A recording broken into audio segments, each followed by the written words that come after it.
माझा राजा काहीतरी खाऊन घे ना. मी सँडविच आहे. नाही, मला भूक नाहीये. ए बेटा, भूक नसायला काय झालं? कशाला घाबरलीस एवढी? अगं तू माझी नातेस, कामिनीची नाते, आणि असंच उशीला घाबरतेस? छे.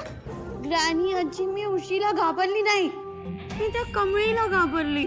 नाही, ऍक्च्युली त्या कमळीला पण नाही घाबरली. मला तो तो थॉटच एकदम एकदम मला स्केअर होतोय. म्हणजे I am getting scared. What if he Kamli खरंच मॅड आहे आणि व्हॉट इफ तिने मला खरंच मारून टाकलं असतं? कसं शक्य आहे अनिका? ती गावछाप तुझं काहीही करू शकत नाहीये, लक्षात येते का तुला? एक काम करते, रडू नकोस. हे बघ, मी बाबांशी बोलते. हां, डॅडशी बोलते मी. त्याला सांगते की ती गावछाप कमळी आहे ना, माझ्या अनिकाच्या रूमच्या आजूबाजूला पण मला नकोय. ठीक आहे? या हे काय शिकवतेस? पळपुटेपणा करायला शिकवतेस? अगं त्याच्यापेक्षा परिस्थितीला तोंड कसं द्यायचं, कसं सामोरं जायचं हे शिकव ना. मी दुसरी काहीतरी व्यवस्था करते. का आपण तिच्यापासून लांब पळायचं? का तिने कमळीपासून का लांब पळायचं? नाही, अजिबात नाही. ती आहे तिथेच राहणार. कळलं? आज जर इतकी वर्ष मी जर पळपुटेपणा केला असता तर चाललं असतं का? नाही ना केलं मी तसं. गेली 17-18 वर्ष मी त्या अन्नपूर्णाला फेस केलेले आणि म्हणून इथे टिकून. आणि दुसरी गोष्ट बाळा, अनिका, आज म्हातारीची ही जी अवस्था आहे ना, ती करण्यासाठी मला 17 ते 18 वर्ष जावी लागलेली आहे.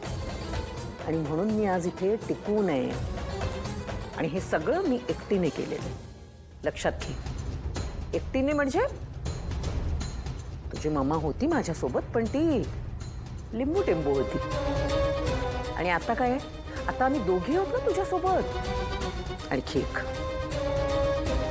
फार महत्वाची गोष्ट, आपल्या दुश्मनाला कधी आपली दुखरी नस ओळखू येता कामा नये. हो गॉड, झालं तुझं सुरू. मी नाही बोलते तेच तू बरोबर कसं काय करते? आता कशाला ते दुकडी फुकडी आणतेस अगं, मध्ये? सॉरी, माझंच चुकतंय. काय करू? मला असं म्हणायचंय बाळा की तिला हे कळता कामा नये की तू कमळीला घाबरलीयस. कळलं? त्यामुळे काय होईल? ती तुझ्यावर दबाव टाकायला लागेल आणि त्याचा गैरफायदा घ्यायला लागेल. त्यामुळे तुझ्या चेहऱ्यावर काय हवं?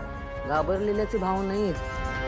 तुझ्या चेहऱ्यावर असा महाजनांचा ॲटिट्यूड असला पाहिजे.